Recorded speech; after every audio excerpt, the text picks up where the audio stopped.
All right. Hi, everybody. Welcome back to We the People show with Karina Schmidt. And I have my guest here, Tiffany Fisher. She is with Aunt Tiff's Place. Welcome back to part three, where we're going to be talking a little bit more about what it is that is needed to help the victims. Tiffany, welcome back. Thank you. Tiffany, I'd like to start out by talking a little bit about how extensive this problem actually is in Charlotte County alone. I conducted a little bit of research on domestic violence reported in Charlotte County just in the last few years. I'm only going back to 2024. I'm sure you have more to tell about that, but it shows that, and correct me if I'm wrong with these numbers, because I know you had a very recent meeting with Charlotte County Sheriff. Is that correct? Yes. Okay. So the statistics that I found said that the issue is an increasing or a rising problem of about 9% or so per year between 24 and 25. What can you tell me about that? Because you have more recent numbers, I'm sure, than what I was able to find on the internet. Yeah, the numbers are staggering. It's crazy the amount of how it's increasing when you think about it, when you have people that are losing the little bit of food stamps that they have, it increases anger. Things get worse. The food stamps are, I mean, the cost of food is going up higher. Everything is going up higher but our paychecks. And these people are angry, they're mad. And when they don't have enough money to feed their addiction because they don't have because their cost of everything else is going higher, it just adds to the flame and it makes families even more vulnerable for that type of thing, for the domestic violence. So the numbers are increasing a lot more than what that they're saying they are. Roughly, it's increased by 12%, and they're basically saying that it's increasing because of the amount of people moving into the area. But Is regardless that of what, the 12% per numbers are year? jumping. Is that 12% per Yeah, year? from the way that it was presented to me, that is from the last quarter, that it's up 12%. Per year or per Just quarter? from the beginning of the year, That's a it's lot. increased more. That That is a that's lot. It's a lot. that's a lot. And that's not So even counting the amount of people that don't call, that are going through because they feel like if I call, nothing is going to happen. It's just going to piss him off more, and I'm going to end up with more bruises, and it's more of a chance that he's going to end up killing me. right. So that it's only the tip of the iceberg, really, that we're talking about, right? It is. So Charlotte County reportedly said that they had about 3,200 domestic violence calls annually. Are you telling me that it's actually more than that? Yes, it is more than that. It is way more than that. So they're only reporting a fraction of what the truth about the problem really is. What do you think is the reason that they're underreporting so severely? I feel like that they're downplaying it to make it feel like that it's a safe place to live, that there's not as much, it's not as bad. And then they also don't have, it's a reason to not fund these type of programs. And so our problem isn't that bad. We're a small little county. We don't need a big shelter because we're small, and we don't have the resources for those shelters. Given like South County, and Charlotte County as well. And I keep saying South County is out of habit because I actually live in Sarasota County in Northport, but in Northport, and I picked to do my nonprofit in Charlotte County because there's no resources in Charlotte County. These girls that come to me say there's no resources here. We don't know what else to do. You're the only one. Hope Florida calls me and comes and gets stuff for their clients. Lee County, I got Lee County, the Child Advocate Center, they come and get items from us. So it's just we don't have enough resources, and I'm only one person, and I can only do so much without the funds to be able to keep going. So Charlotte County and I would say much of Southwest here is a population of predominantly 65 and older. Do you think that part of the issue that they're not reporting this is because they want to portray this area as the perfect, the nice retirement area and attract Yeah. newcomers? I Mm, mean, we yeah. have lower crime rates here, at least officially. If I guess if you can trust them on that, now that you can't trust them with this, right? Um, Yeah. but they're trying, the counties are trying to attract people to come here, despite the fact that residents are oftentimes pushing back, because they're opposed to this high density that will be the result of it. But if they Mhm. report the correct numbers, do you think their concern might be that it will turn people away? Because when domestic violence occurs, there's no help, and they don't want the truth to There's come out. no, Might that be part of the problem? yeah, yeah, there's no help for them, and then they try to isolate it and say, "Oh, it was an isolate, like there it's an isolated problem, and nobody else is in danger. There's no threat to anybody else, but other than to the person living in that home with that person. But it's crazy because I even get elderly women that reach out to me. I've gotten a few, women that are over 55 that I've been in this abusive marriage for 20 something years because it's not talked about. People frown upon it. People are embarrassed to talk about it. And people think, oh, well, God hates divorce, so I'm just going to stay in this horrible marriage. But God hates divorce, but he also hates his children being abused Yeah. and wants his children to be protected. And that's the way that I see it. And that's the way that I try to explain it to the girls that are uh, basically brainwashed by the Bible. I am a Christian. I'm a God-fearing woman and I believe in the Bible but I also believe that God doesn't want his children to be in danger. He doesn't want his children to be hurt. So given that we separate, do what you have to do to separate, whether it's a year, and if he gets himself together, great. If he shows effort that he really wants to make himself a better person, then I'm all for it. Then yeah, if you can work it out, but you got to separate at least for a year to have that healing and get through the trauma and get through all of that and then take those steps to come back together. But you can't fix a problem and say, "Oh, well, I don't need anybody telling me how to be a husband or how to run my household," because it doesn't get fixed that way. It doesn't work that way. um I came to think about an issue, I would call it, and that is recently they had the grand opening. We're talking within this last year of the police headquarters. It's my understanding that was a about $45 million building project that they seem to have no issues finding the funding for that. How does that make you feel when in the previous video that we did in part two, we just talked about you might need somewhere in the neighborhood of 80 to $100,000 just to get a small rescue center started.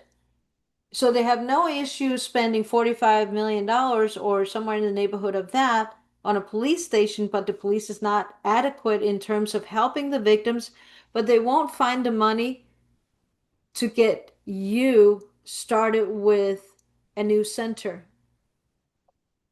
It's very upsetting and it's really sad because it's like, okay, you can spend all this money and make this beautiful fancy building that we could have probably built in half the cost of what you're spending and invested the other half of that money into programs that help educate women and children and people in general versus spending all this money on one building just so they can sit in their fancy offices and it's not their problem. So it's like they don't care. It's like honestly, like they could care less because as the officers tell me, they're just going to go back to their abusers. So why bother? Or, why are we going to go through all this to arrest them and do all this when they're just going to go back? But if they had a place to go to that was a 1 year program, then maybe, just maybe they want it and they wouldn't have to leave Port Charlotte or Charlotte County to go all the way down to Naples or all the way up to Sarasota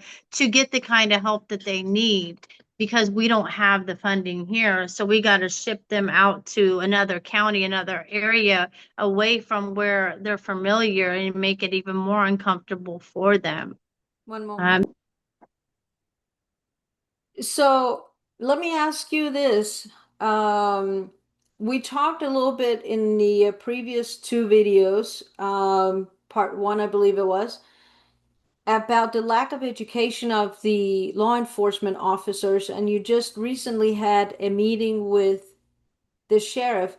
Were you able to get the message across to him that, hey, you guys need to educate yourself about this problem and take it more so serious? in the meet, So in the meeting that I went to, it's not actually with the sheriff, it's with somebody that is in the sheriff's office.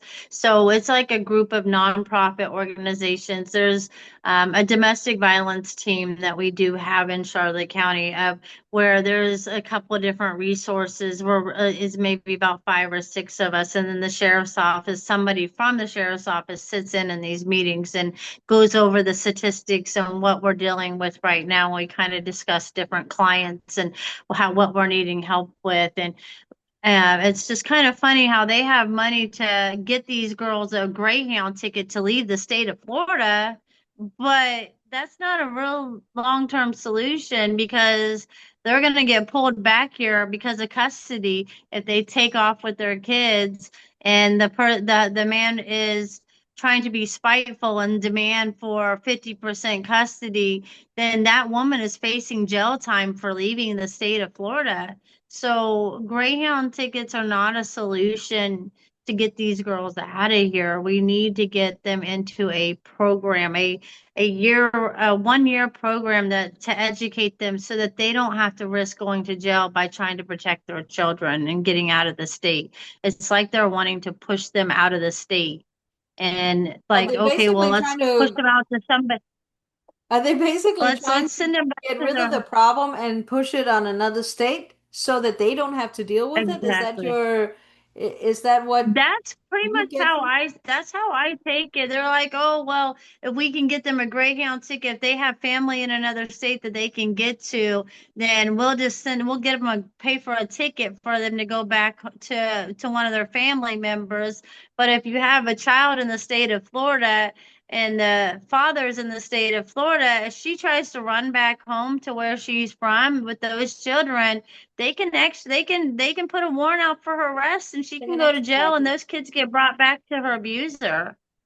And that's not solving our problem. Our problem needs to be solved right here where we're at, What not was their pushing them response into to that? the What was their response to uh, well, their response is basically that, well, we don't ask questions. We just get them where, where we can find a long-term, a quicker response place for them to go to get out of their situation. And it pushes the problem basically to me. Like I said, it pushes the problem to send to another state, and then until they get in trouble and they get called back to Florida, and then they're dealing with the court system here because they took off with their kids.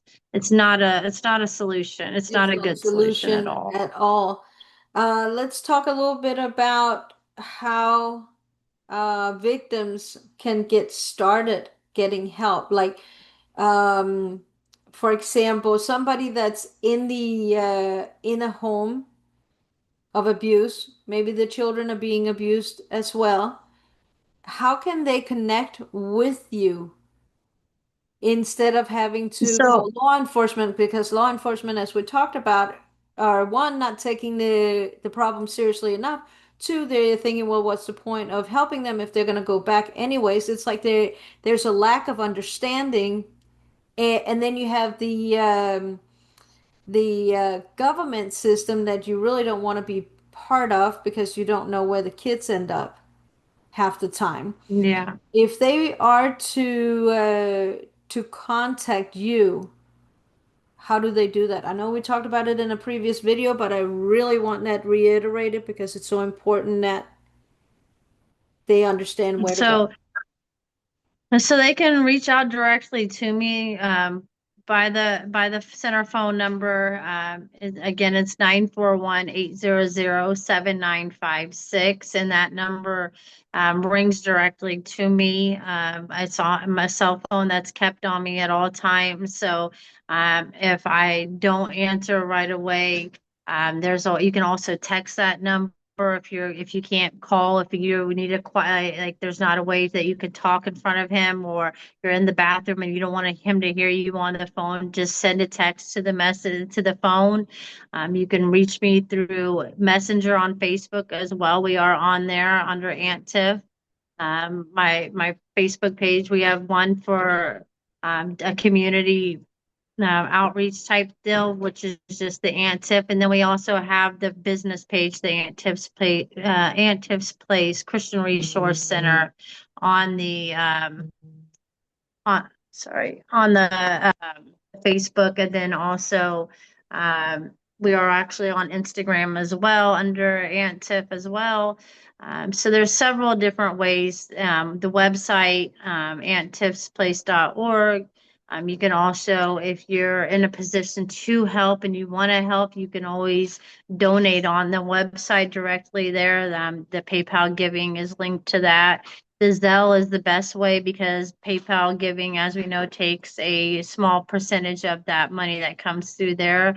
The Zelle through the center phone number goes directly into our Thank Zelle you. account um, for our to keep the center going. What are some of the things that you need for the center to help victims as they are in the process of exiting? What are some of the things that people can donate besides money? Besides money, diapers are our number one request, diapers and wipes. They're very expensive, as we know. Yeah. But the larger size diapers, sizes 3, 4, 5. The bigger sizes, we usually always get the 1, 2s, and 3s. Those are easily donated. But the bigger sizes, the pull ups, trying to get when they're in the The middle of training potty pants. training and stuff like that. It's really hard to get those, don't come in very often. The diaper wipes, the little hygiene things, the soaps and stuff like that. The clothes, we have an abundance of clothes. We're overstocked right now on clothes. But the physical diapers, the wipes, the things that little household stuff, like coffee makers and stuff like that, for when we do get these girls into places, they can have items to What fill about in things their house. We don't have a what about things such as baby food and formula and stuff like that, which is very, very expensive too. So if yeah. Formula is another really, really big one. A lot of people are getting cut from WIC, so that's a really hard thing to come by. Formula is very, very expensive, so we always need formula. We even have a deep freezer in the center, so those girls that can't get to the food bank and to places like that to get food assistance because their food stamps are cut off because he may be working, but his money is his money and her money is their money, like my situation was. yeah. So we have a freezer there that we always you can always take meats and things like that, frozen stuff and canned. We have pantry stuff items as well. We have a pantry shelf that sits right outside the center that we restock. As much as we can, where anybody can just stop by and grab food. And some people stop by and drop food off, and we make sure that it goes to people that are really in need. What about things for mothers with school age children. What are some of the needs that they have that you are short on right now? And let me School mention that uniforms. they can drop things off at 1435 Collins Boulevard, correct, in Port Charlotte? Colling, Collingswood Boulevard. Collinswood, right. Uh, Sorry. yeah, Collingswood Boulevard. Right now, it's about to be back to school time. We have a lot of kids that are going back to school without, you know, school uniforms. So this Sunday we're doing our back to school event. We only have right now one small bin full of school uniform stuff. A lot of the schools in this area do the uniforms, so the polo shirts and the khaki pants and the khaki shorts. Those are a real big need right now. We got blessed with 200 backpacks. So right now, just today, actually, from an anonymous person that wanted to help us with our back to school event. So now I'm sitting at about 300 backpacks for kids in need in our community right here in Port Charlotte and in Northport as well. With school supplies. We're getting all that stuff ready so that they can go back to school and ready to learn without having to stress out about how we're going to get school supplies or being that kid that doesn't come to school prepared and being embarrassed because I don't have all the school supplies that are on that list and the kid that's sitting next to me has everything on their list and they're sitting at that table and you're That sitting there list is with one long. little notebook and a what Those I lists, didn't hear you. I said those lists are long anymore. It's like a laundry list They of are. stuff that the Yeah, schools are they're expecting kids to provide.